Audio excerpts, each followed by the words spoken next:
Thomas Cousson. Alors Daniel Dubois, je suis vice-président. Donc, je suis Cyril Pic, éducateur au club de Chevrillère-Grand-Fresnois depuis sa création. Donc au moment de la fusion, les présidents m'ont sollicité en fait pour que je prenne le rôle de responsable technique des jeunes. Donc on a eu un gros travail de restructuration. On a fait déjà un gros bilan, un gros diagnostic en fait sur les deux clubs, des forces en présence, et du coup restructurer aussi bien au niveau de la formation des jeunes, mais aussi de la formation des éducateurs. Et maintenant mon rôle en fait a un peu évolué. Je suis toujours un peu avec l'école de foot, puisque j'ai toujours mes fils qui sont dans l'école de foot, donc je continue d'être responsable d'une catégorie, les 8-9. Et en fait, on a continué le label, on s'est servi du label et on a continué ce projet de jeunes, puisqu'à la base, Chevrillère et Grand-Fresnois étaient deux clubs formateurs avec une forte représentativité dans leurs équipes seniors de jeunes. Et donc, on a voulu garder cette identité. Et du coup, cette année, en accord avec Rodolphe Gégouzeau, le coach de la première, et l'accord du comité directeur, j'ai pris l'équipe réserve avec pour objectif d'inclure un maximum de jeunes. Donc c'est une équipe avec une très faible moyenne d'âge. M'occupant le plus de la formation et de l'école de football avec Cyril et avec Thomas au niveau des filles, avec Thomas et Cyril pour les garçons. Aidé aussi par Vincent Lejean qui est maintenant notre employé, notre responsable sportif. Je suis le responsable de l'école féminine de football, en charge des U11 féminines, et je suis aussi membre du comité directeur du club. Donc on a obtenu le label Or la saison dernière, donc en 2020, après avoir obtenu précédemment les labels Bronze et Argent. Les deux clubs étaient labellisés quand ils étaient une identité séparée, Chevrillère et Grand-Fresnois, et quand on a fusionné donc en 2014, on s'est tout de suite relancé dedans. Et donc sur la saison 2014-2015, on s'est tout de suite mis dedans, donc on a obtenu un premier label dès la première année, qui était je crois le label Espoir. Et l'année d'après, on était une nouvelle fois candidat, je crois. Et du coup, on avait eu le label régional en 2015, dès notre première année. Et l'année d'après, du coup, en 2016, la formule change avec Espoir, Excellence, Élite. Et dès l'année 2016, on obtient le label Excellence. On coinçait un petit peu au niveau du nombre d'équipes encore chez les jeunes dans le foot à 11 et dans l'encadrement. Et du coup, on a candidaté là il y a je sais plus, c'est 2018, la saison 2018-2019. Et là, on a obtenu le label Élite chez les jeunes.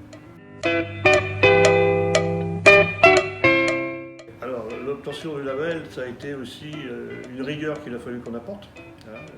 On a apporté avec Cyril et les éducateurs une certaine rigueur. On a formé et on continue à former nos jeunes, nos jeunes éducateurs. On est peut-être l'un des clubs, je sais pas, à être les plus présents lors des formations. On a encore l'an dernier inscrit 28 inscrits pour les modules et les certifications. Est-ce que nous amène les labels, c'est certain, c'est de continuer cette rigueur.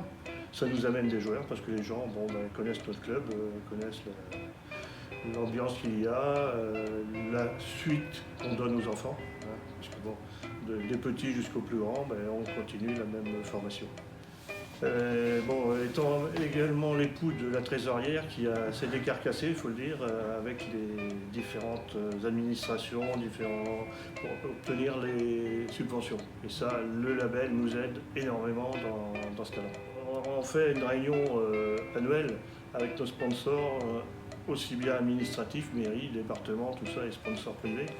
Et justement, quand on leur présente le label, ce que représente le label par rapport au niveau France, puisque on a le label les plus hauts, aussi bien en filles que machin, ils sont étonnés. Ils sont étonnés qu'un club qui réunit deux communes de 1800 et presque 2000 habitants, ont ce niveau-là. rapide tour, cette année on a une trentaine de U6, U7 avec on est un peu épaté parce que avec le Covid ça a pas mal dans toutes les catégories on a un petit peu de baisse d'effectifs, les gens sont peut-être un peu frileux de revenir sur les terrains.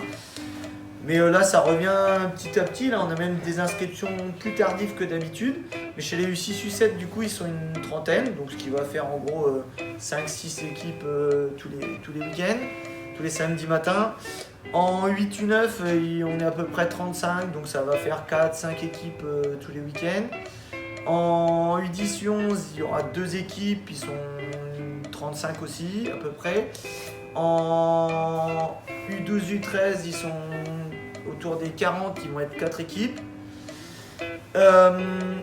U14, alors c'est ce que j'expliquais en aparté, on a la particularité aussi de s'être relancé quand on a pris le label dans le travail par génération. Dès les U8, U9, on essaie de travailler les U8 ensemble, les U9 ensemble, les U10 ensemble, les U11 ensemble. Et du coup, on reste là-dessus sur toutes nos générations. Donc en U14, on a une équipe avec une vingtaine de joueurs.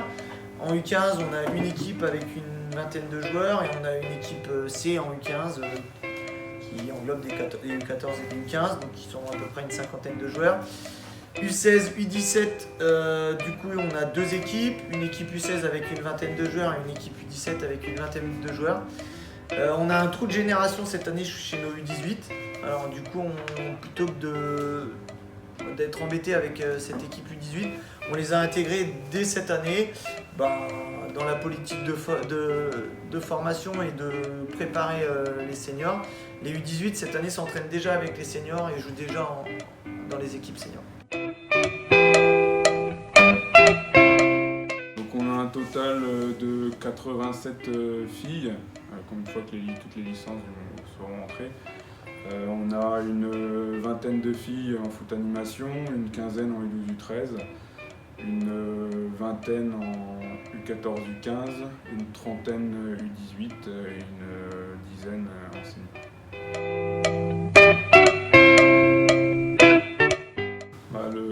Ça va être de conserver le label or le plus longtemps possible. Les ambitions en termes de label, on sait qu'en fait c'est très compliqué d'obtenir le label élite, mais je pense que ça l'est tout aussi compliqué de le conserver.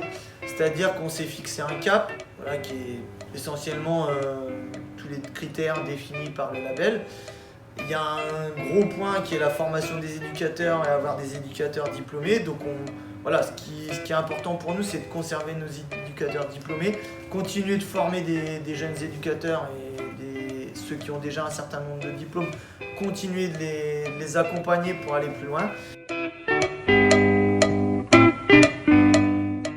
On représente aussi les valeurs du club qui sont respect, fair play, engagement, l'esprit de compétition et l'esprit club. Donc ça résume le club et la section féminine avec. C'est le club rural familial, avant tout, et avec lequel on cherche quand même l'optimum au niveau des compétitions, puisqu'on essaye de mettre toutes nos équipes de jeunes en ligue. On essaye, je dis bien, on n'y arrive pas toujours, et puis nos équipes seniors également.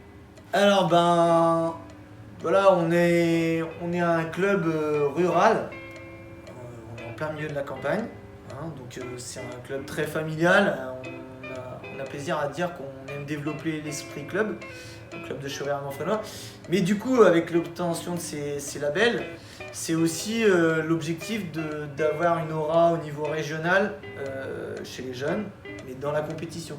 C'est-à-dire qu'on développe un football de masse avec un certain nombre de licenciés. L'année dernière, on était au-dessus des 500 licenciés dans le club, par exemple.